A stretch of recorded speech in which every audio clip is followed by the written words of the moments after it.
Morning breakfast வந்து ஆலு பரோட்டா, இதுக்கு தொட்டுக்க வந்து கர்ட் ரெடி பண்ணியிருந்தேன். லன்ச் வந்து வெண்டைக்காய் ரைஸோடு மிக்ஸ் பண்ணிவிட்டு எக்.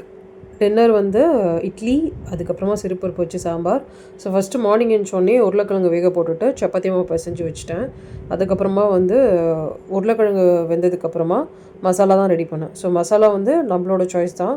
உருளைக்கிழங்குல வந்து நம்ம மசாலா ஆட் பண்ணி குக் பண்ணி ரெடி பண்ணி வச்சுட்டு கர்ட் மிக்ஸ் பண்ணி வச்சுட்டேன் தொட்டுக்க. அதுக்கப்புறம் மாவு அரைச்சிட்டேன், ஏன்னா நைட் டின்னருக்கு தோசை இட்லி ஏதாச்சும் ஊற்றிக்கலான்ட்டு. அதுக்கப்புறமா ஆலு சப்பாத்தியில் ஸ்டஃப் பண்ணிவிட்டு 2 சைட் குக் பண்ணனா ஆலு பரோட்டா ரெடி. ஸோ இதுக்கு தொட்டுக்க வந்து நான் கர்ட் தான் வச்சுருந்தேன். ஆஃப்டர்நூன் லன்ச் வந்து வெண்டைக்காய் பொரியல், அதுக்கப்புறமா முட்டை தான். ஸோ சிம்பிளாக வந்து வெண்டைக்காய் வந்து ரைஸோடு மிக்ஸ் பண்ணிட்டேன். இதுக்கு தொட்டுக்க வந்து முட்டை வச்சுட்டு அதுக்கப்புறம் வெள்ளரிக்காய் மாங்காய். ஸோ லன்ச் வந்து இது தான். டின்னர் வந்து சிறுபருப்பு வச்சு சாம்பார் பண்ணிட்டேன். ஸோ சாம்பார் வந்து சிறுபருப்பு, வெங்காயம், தக்காளி, மஞ்சத்தூள், குழம்புத்தூள் எல்லாம் போட்டு ப்ரெஷர் குக் பண்ணோம். இட்லி மாவு வந்து மார்னிங் அரைச்சிது, நல்லா புளிச்சிருச்சு. ஸோ இதில் வந்து தோசையோட இட்லி நல்லாயிருக்கும்னு சொல்லிட்டு இட்லி ஊற்றிட்டேன். ஸோ ஒன்ஸ் ப்ரெஷர் குக் ஆகிட்டோன்னே நம்ம நார்மலாக பருப்பு மசிச்சுட்டு தாளிச்சிட்டா ரெடி ஆகிடும். ஸோ நைட் டின்னர் வந்து இட்லி, அதுக்கப்புறமா சிறுபருப்பு வச்சு சாம்பார்.